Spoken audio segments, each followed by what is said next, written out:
Hey, hey now, how's everybody doing? Happy Thursday. Ooh, let's check the volume on this thing. I think I got it all. Turn too loud. Oh, yeah, that's all the way up.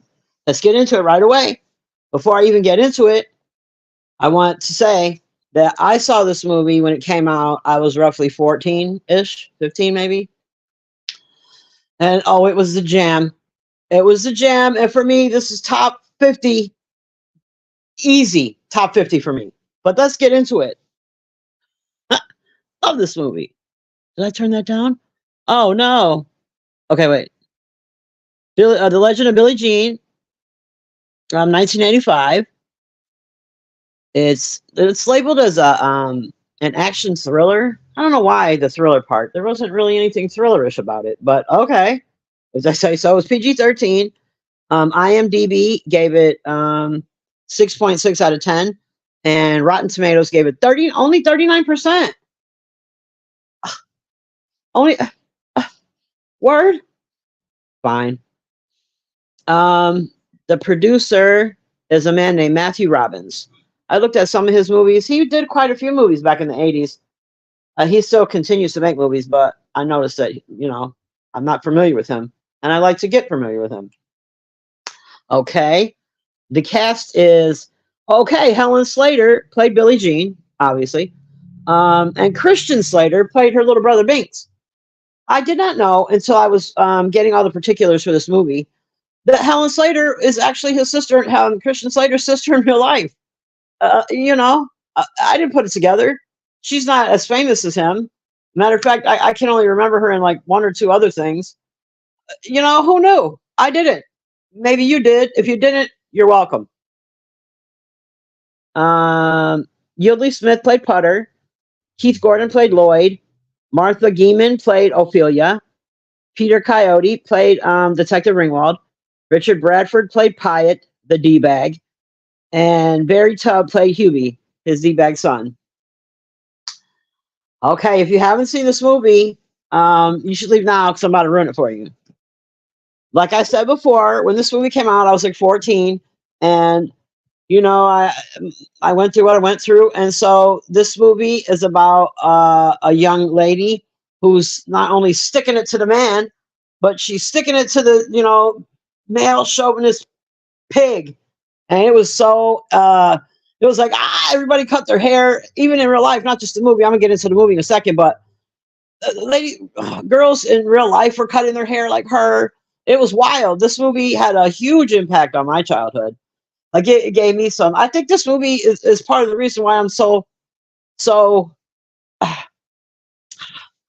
aggressive, angry. Not angry. She wasn't. Well, aggressive. I'll go with aggressive.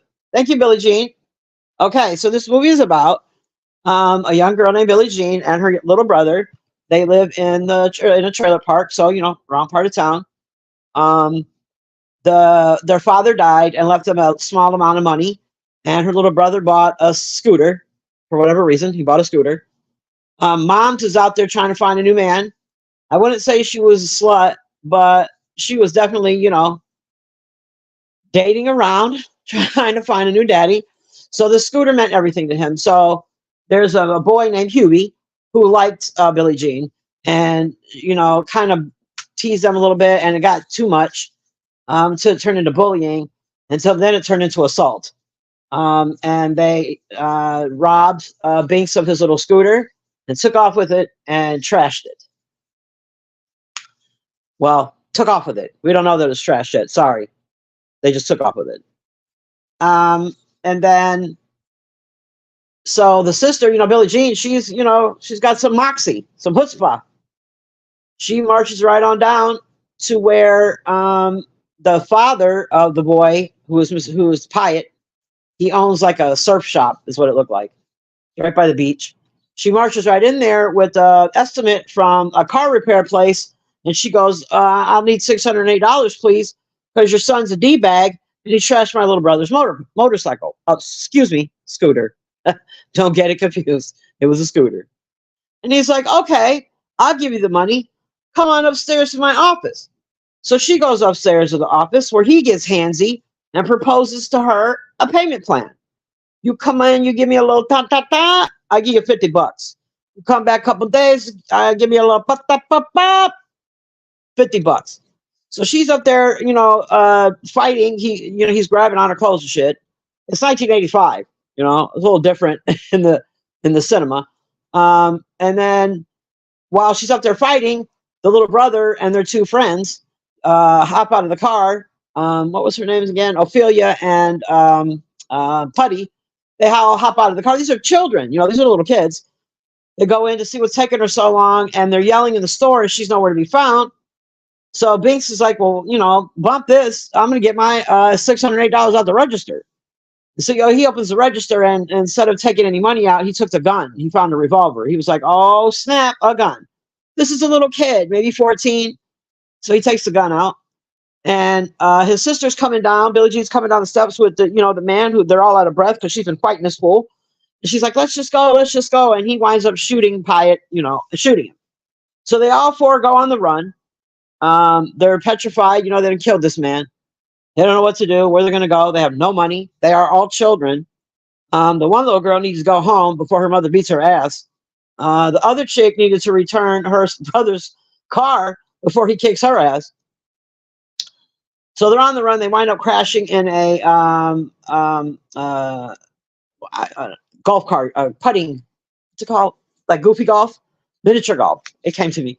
An old miniature golf it's a ghost town. Nobody uses it anymore. All the little things are all rusty. So they're hiding out there.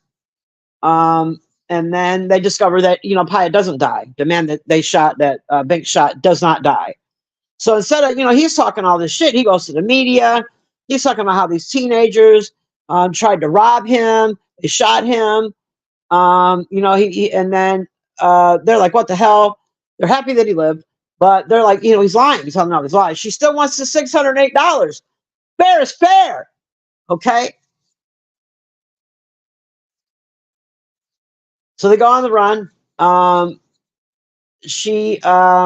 They wind up going to a really rich part of town where all the mansions are, to hide out. They're looking for a house. So they find a house that looks empty. There's no lights on. There's no cars on the driveway. So they sneak in this house, and they're happy as shit. They're eating. They pulled all the rich people food out. They're chilling.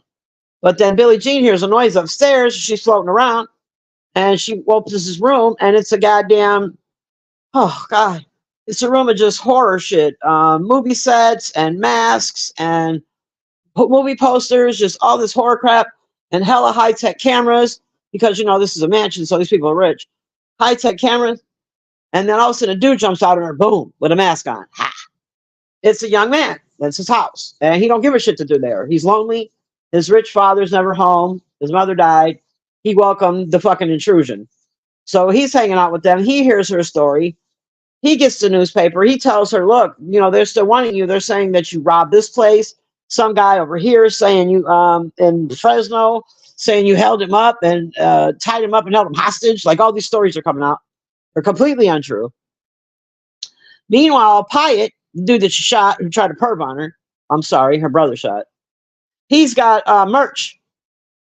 He's got all kinds of Billie Jean t-shirts and posters and anything you can think of, just set up right there on the beach.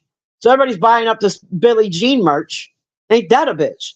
So not only do you not want to give me my $608, and you tried to perv on me and make me do blah, blah, blah, blah, blah, blah for a payment plan, but now you're making money off my name. Merch. Yeah, he was a special one, this Pyatt. So they're in the house with this guy, and he welcomes the intrusion. They hang out. They get Billie Jean and him get a little googly-eyed, because he is cute. And she's like, oh my God, he's so cute. So he's like, look, I'm going to help you out. I got all this high-tech cami. We're going to make a little a video. You can send it to the media, and you can answer all the lies that have been told. She's like, hell yeah. So they're in the house watching a movie after they ate, and they're watching Joan of Arc.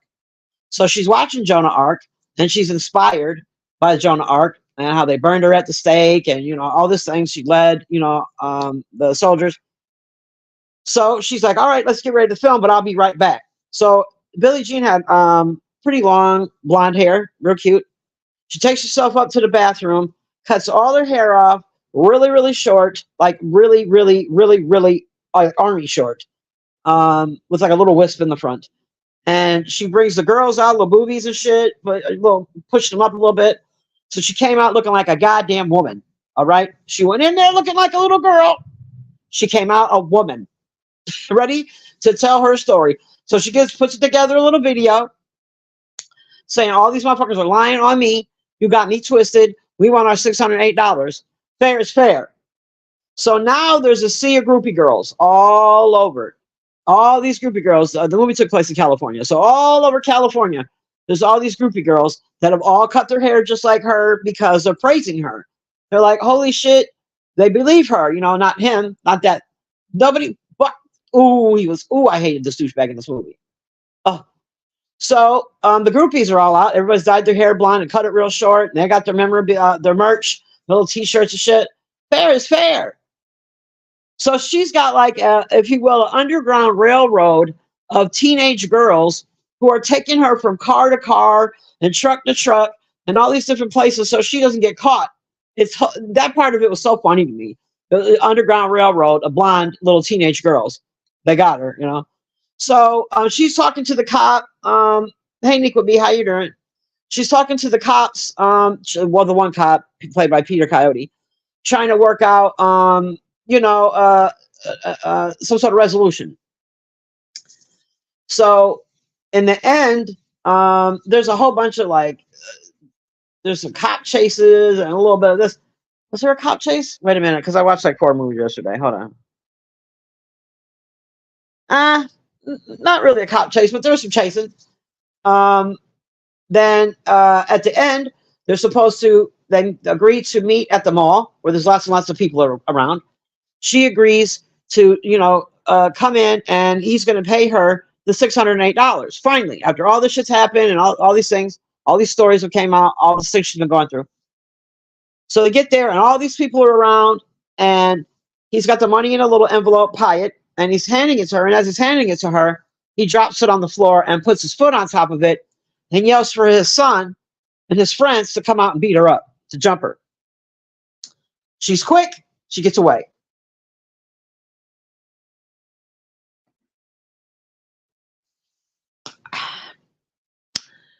So in the end, there's a radio promotion, radio station bought a new scooter for him. They told him over the radio, if you meet us at the beach at such and such time on such and such day, the radio station was going to give him a new scooter. They're like, hell yeah. So they go there in their disguises and stuff. Their disguises were hilarious.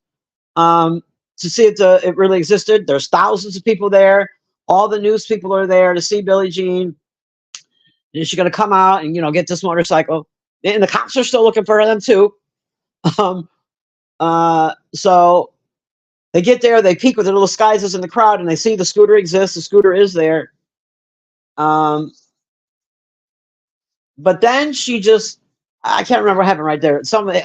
He doesn't get the scooter. Oh, I know.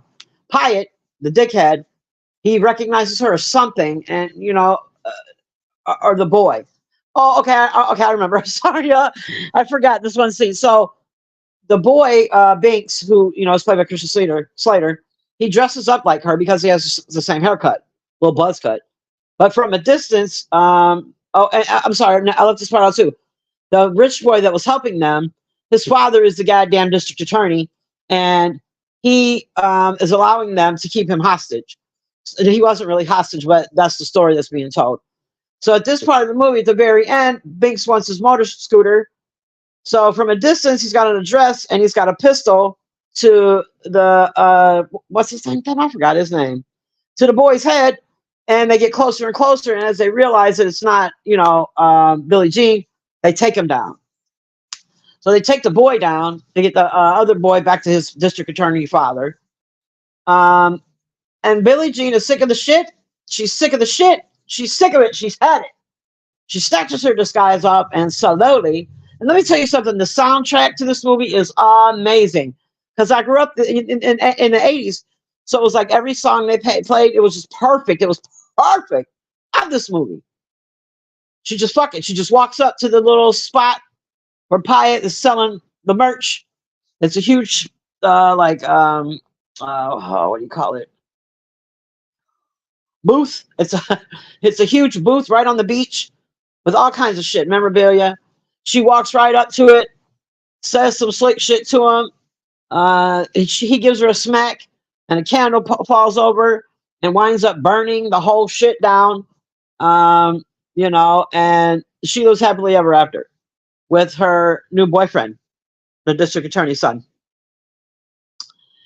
Great movie. Love this movie.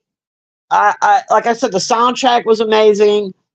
I'm sure I messed up some things because I was so excited to rattle it off. Plus, like I said, I watched like 4 movies yesterday, and they might just all melt together. If you didn't watch this movie, maybe you weren't born yet, or maybe it just missed you. Check it out. I enjoyed it a lot. Like I said, I love movies, so I put this in my top 50. Now I know people are like top 50. That's like, I promise you, for someone like me who is a movie freak, top 50 is a big deal. My top 50 for you would be like top 10. So for me, this is definitely top 50. I love this movie. I recommend it. All right, I said all I had to say. Oh, there's a new picture of me up there. That's my stupid face. Oh, did y'all see the little? Yeah, okay. All right. I did my thing. Until next time. Peace.